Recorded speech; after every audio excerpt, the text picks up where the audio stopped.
At the family dinner, my daughter-in-law leaned close and whispered into my ear, "You think your husband's faithful? He has been visiting me when you are not home." My hand froze halfway to my mouth. The sound of laughter around the table faded into a dull echo.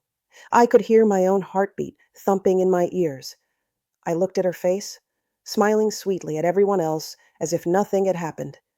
Her name is Vanessa, my son's wife, the woman I had welcomed into this family with open arms. I wanted to scream, but instead I smiled. Years of raising children and keeping a marriage together had taught me one thing: never react too quickly.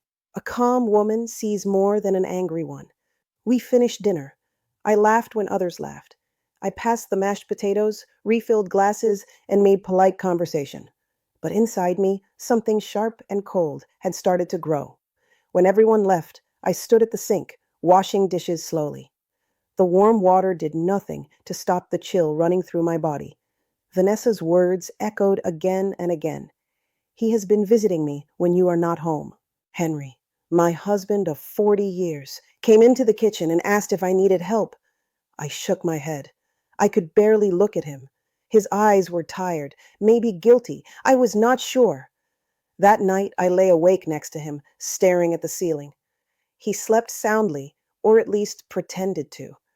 The thought of Vanessa's whisper pressed down on my chest like a weight.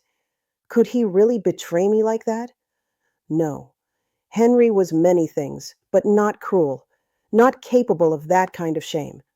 Still, I could not ignore the signs I had brushed aside over the past months. His late nights, the sudden urge to lock his phone, the way Vanessa always seemed to know things she should not. Maybe I had been blind out of comfort. By morning, I'd made a decision. I would not confront either of them until I knew the truth.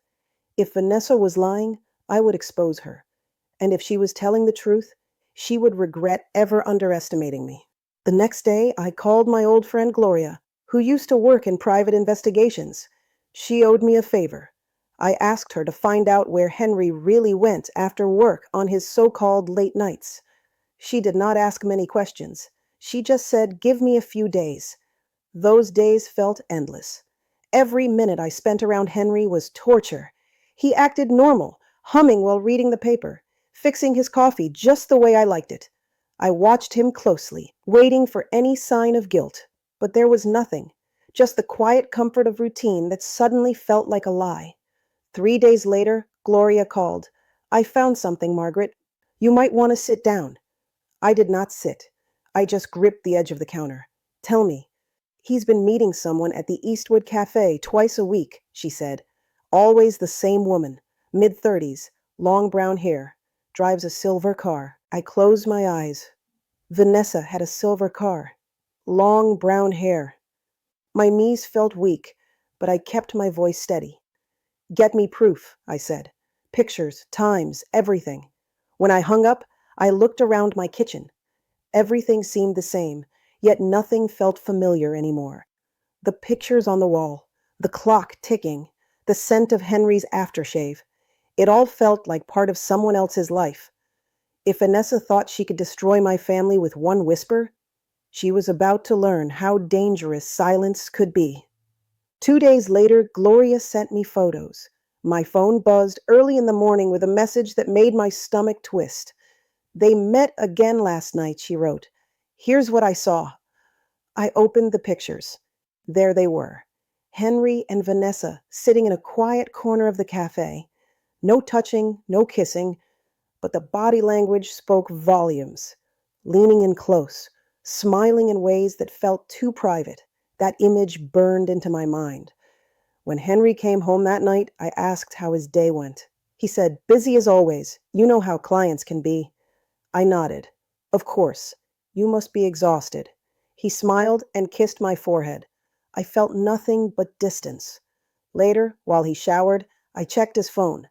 The password had changed. That alone told me more than any picture could. I did not cry. I had done enough crying in my life. Now it was time to think. The next day, I visited Marcus at his school, where he worked as a guidance counselor. I told him I just wanted to bring him lunch. We sat under the oak tree near the parking lot. He talked about his students and laughed easily, unaware of the storm waiting at home. I looked at my son and felt a deep ache. He had married a woman who could ruin him. Marcus, I asked gently, is everything okay between you and Vanessa? He frowned. Why do you ask? She seems a bit distant lately. He sighed. She's been moody, says she's stressed about money, but I think she's just bored. Bored? He nodded. You know her, Mom. Always wants something new.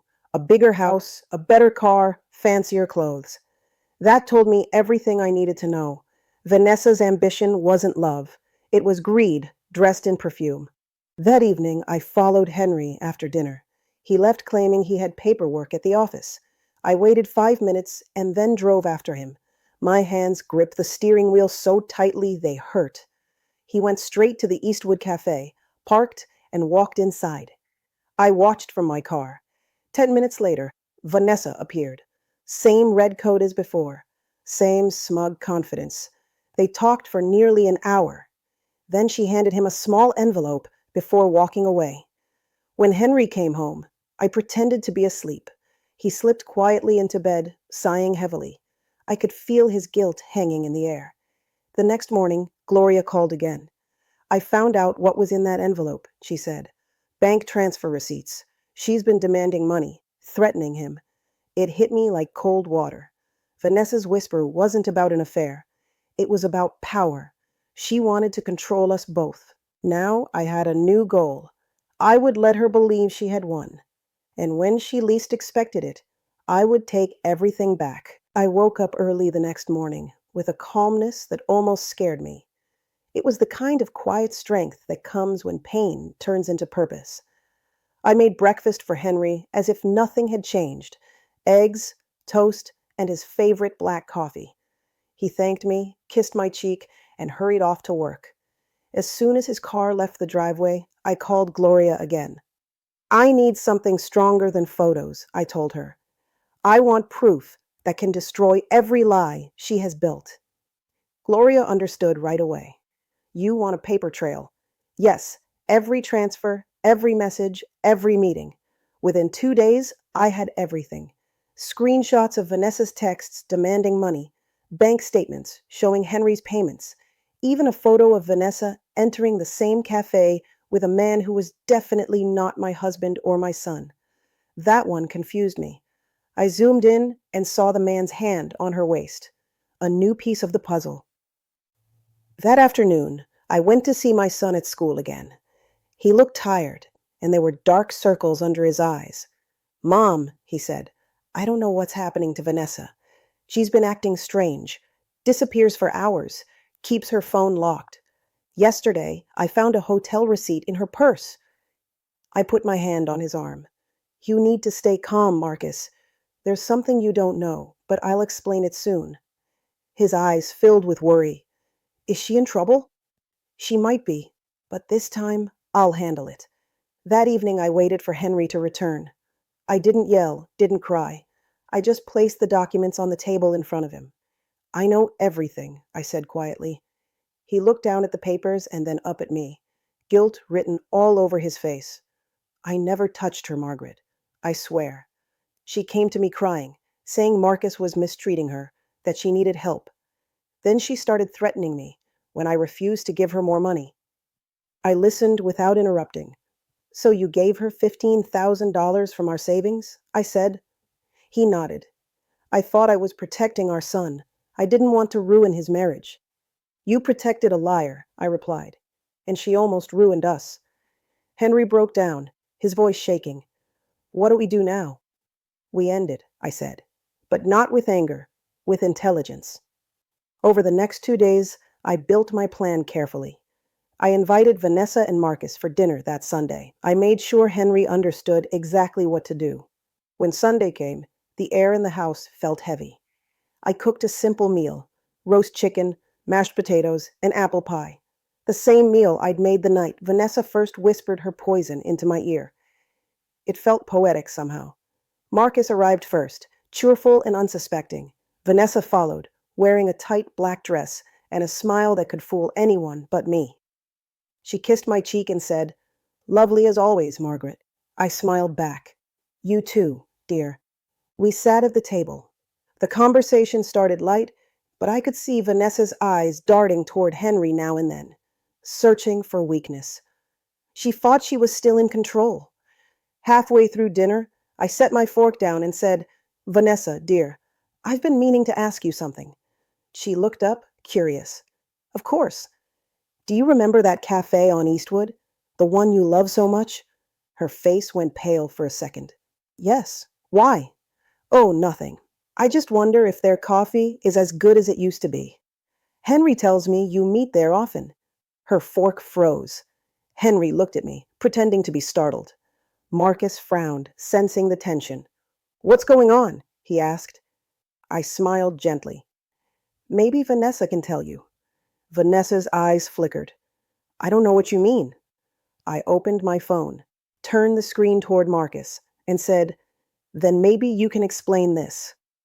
He looked at the photo of her sitting across from Henry, then another of her with the unknown man's hand on her waist. What is this? He whispered. Vanessa tried to speak, but I stopped her. Not yet. There's more. I slid the folder of bank statements across the table. That's $15,000 your father paid to keep you quiet. You said you'd accuse him of something unforgivable if he didn't. But you forgot one thing, Vanessa. Lies leave evidence.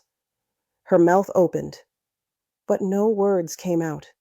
Marcus looked between her and Henry, his face turning red with disbelief. Is this true? Henry started to explain, but I raised a hand. Let her answer. Vanessa's lips trembled. I just needed money.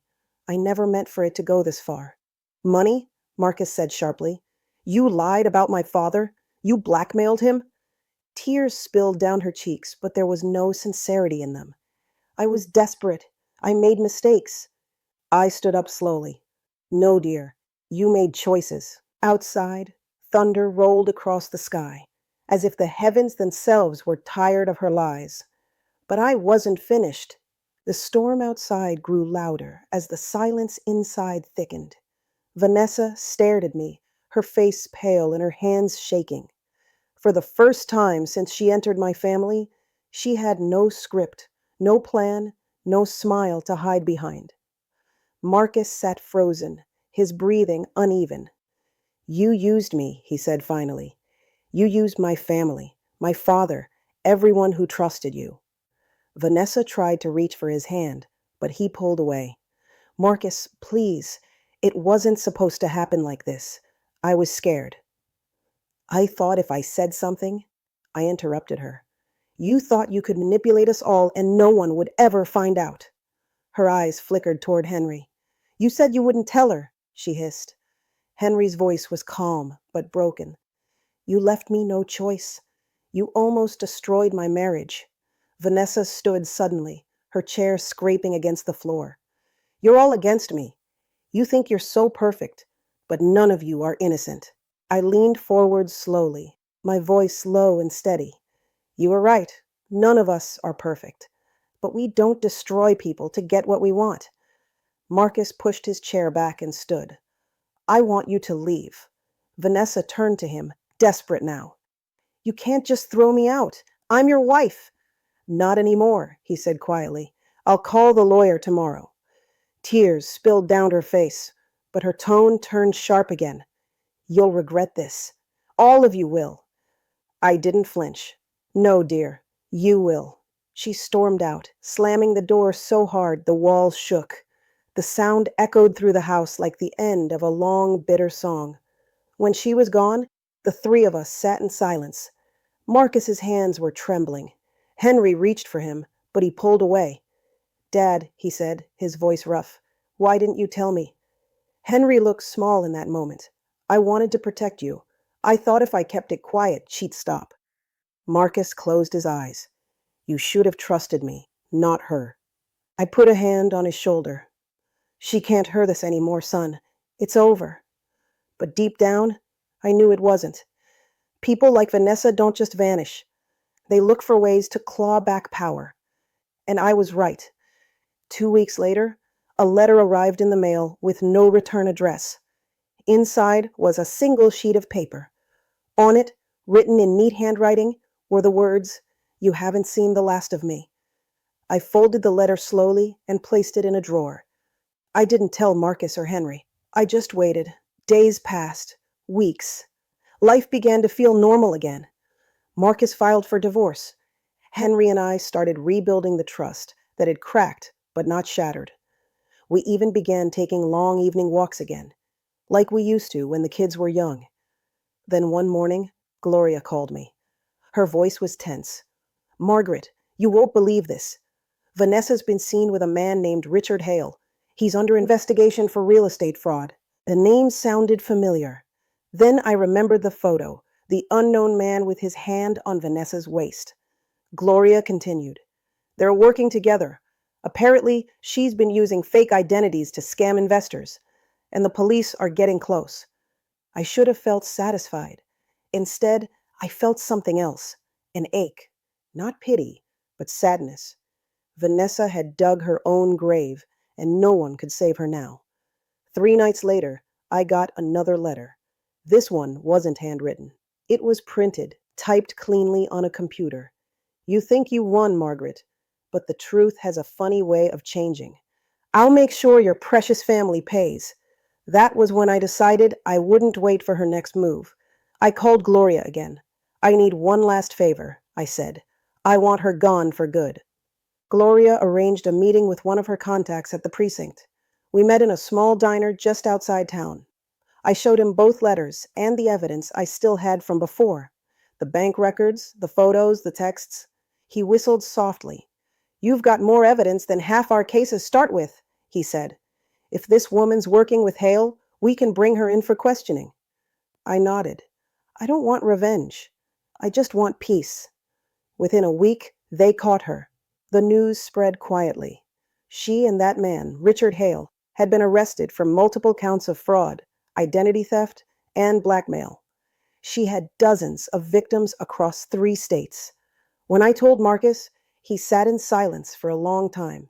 Then he said softly, "I can't believe I'm marrying someone like that." "You believed in love," I said gently. "That's not a crime." He smiled sadly. "You always find a way to make things sound better, Mom." I didn't tell him everything. I didn't tell him that the police had found another letter in Vanessa's apartment. One she never got to send. It read, "I wasn't lying about everything. Some secrets die harder than others." The officer handed it to me with a puzzled look. "We don't know what she meant by that," he said. Neither did I, but that line stayed with me. A month later, a call came from the hospital. "Mrs. Green," a nurse asked, "this is about Vanessa Carter. She's been admitted. She asked for you." For a moment, I thought about hanging up, but something, maybe curiosity, maybe compassion, made me agree to visit. When I walked into that hospital room, I barely recognized her. She was thinner, weaker, eyes hollow but calmer. "Margaret," she whispered, "I didn't think you'd come." "I almost didn't," I said softly.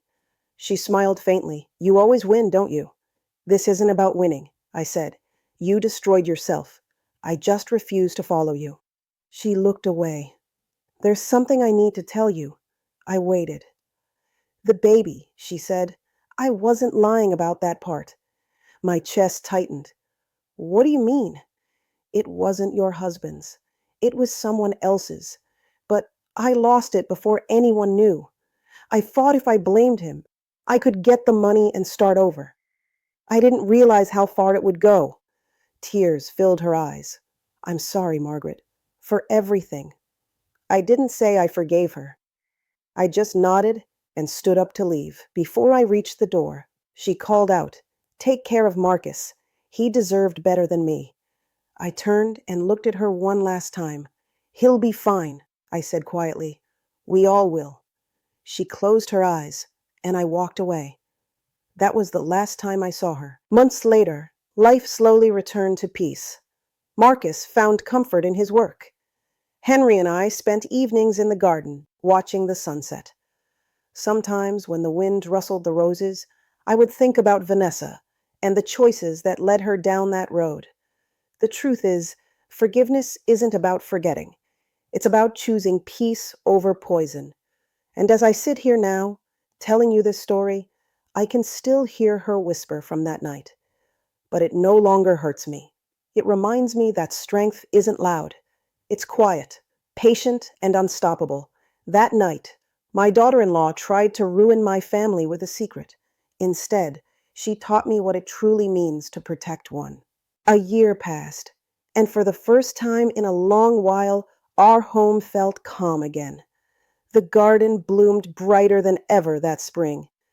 Henry said it was because the soil had finally healed after the long winter, but I knew better. Sometimes, when hearts stop fighting battles, everything around them begins to grow again, too.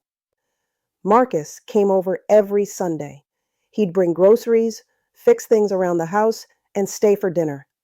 He had changed since Vanessa, more cautious, quieter, but also wiser. The pain had left marks, but not scars deep enough to stop him from living. One Sunday afternoon, as we sat in the garden drinking tea, Marcus looked at me and said, "Mom, I met someone." I smiled. "Tell me about her." "Her name's Lily. She teaches art at the local school. She's kind, simple in a good way. Nothing like—" He stopped himself, but I knew the name he didn't want to say. "That's a good thing," I told him. "Sometimes the right person doesn't make your heart race, they make it rest." He smiled and nodded. There was peace in his eyes I hadn't seen for years. Later that evening, after he left, Henry came to sit beside me on the porch. The sun was setting behind the maple trees, painting everything gold. He reached for my hand and held it tightly. "Margaret," he said softly, "I don't deserve you." I turned to him. "Why would you say that now?" He took a deep breath. "Because I should have been stronger. I should have come to you when Vanessa started her lies. Instead, I let fear control me." I squeezed his hand. "You made a mistake. We all do. What matters is that we learned from it." He looked down at our joined hands and smiled faintly. "You've always been the brave one." That night, as I went to bed, I realized how fragile love really is. It's not destroyed by storms, but by silence. And I promised myself I would never let silence grow between us again. Weeks passed peacefully, until one afternoon a letter arrived, again with no return address. I hesitated before opening it, half afraid of what it might say. Inside, there was no threat this time, just a folded photograph. It showed Vanessa in a rehabilitation center, her hair shorter, her smile faint but real. On the back were 3 words: "Thank you, Margaret." I stared at it for a long time. The woman in the picture looked nothing like the one who had once whispered poison into my ear. Maybe this was her way of closing the chapter too.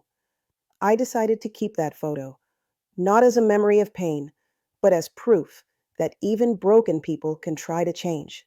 Months turned into a year, and Marcus eventually brought Lily to meet us. She was everything he said: gentle, thoughtful, and honest. She sat beside me in the kitchen, helping me prepare dinner, laughing at my old family stories as if she had always belonged there. That night, as I watched Marcus and Lily dance in the garden under the fairy lights Henry had strung up, I felt tears prick my eyes, not from sadness, but from relief. Our family had found its way back to light. Henry came up behind me, wrapping his arms around my shoulders. "You did this," he whispered. I laughed softly. "No, we did this, together." The next morning, I went out to the garden alone. The roses had started to bloom again, the same ones Henry had planted when we first moved into the house 40 years ago. Their fragrance filled the air, soft and familiar. I thought of all that had happened, the lies, the pain, the confrontation, the fear. And yet, here we were, still standing, still loving, still growing. I knelt beside the rose bushes, brushing my fingers across the petals. "We made it," I whispered. "We really made it." For a moment, I imagined Vanessa's whisper again from that awful dinner night. But now it sounded different. Not hateful, not powerful, just distant, like an echo fading into memory. I stood up, looked toward the horizon, and smiled. Life had given me storms, but it had also given me the strength to outlast them, and that, perhaps, is the quietest kind of victory there is.